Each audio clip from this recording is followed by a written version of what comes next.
বন্ধুরা, আজকের গল্পটা একেবারেই আলাদা। ভাবুন তো, একদিন সকালে ঘুম থেকে উঠে দেখলেন পৃথিবীর এক শহর আগুনে পুড়ে যাচ্ছে, আর অন্য একটি শহর মুহূর্তের মধ্যেই বরফে জমে গেছে। শুনতে অবিশ্বাস্য লাগছে, তাই না? কিন্তু আরও অবাক করার বিষয় হল, এই ধ্বংসের পেছনে কোনো এলিয়েন নেই, কোনো ভাইরাসও নেই, বরং মানুষের নিজের তৈরি একটি প্রযুক্তি পুরো পৃথিবীকে ধ্বংসের মুখে ঠেলে দেয়। আজকের সিনেমার নাম জিওস্টর্ম। গল্পের শুরু কয়েক বছর আগে।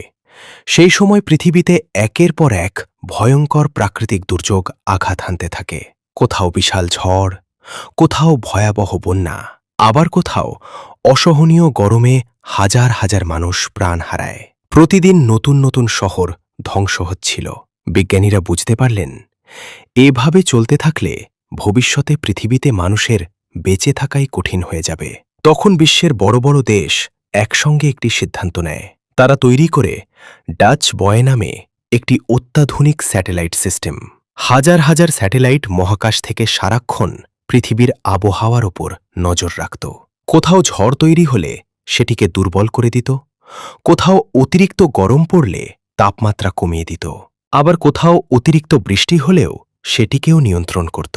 দেখতে দেখতে পৃথিবী আবার স্বাভাবিক হতে শুরু করল।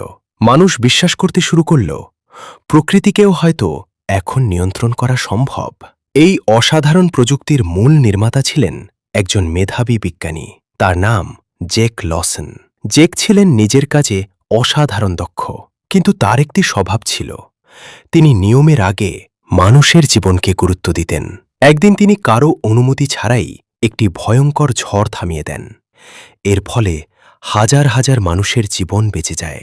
কিন্তু সরকারের অনেক কর্মকর্তা তার এই সিদ্ধান্ত মেনে নেননি। শেষ পর্যন্ত জ্যাককে প্রকল্প থেকে সরিয়ে দেওয়া হয়, আর তার জায়গায় দায়িত্ব দেওয়া হয় তার ছোট ভাই ম্যাক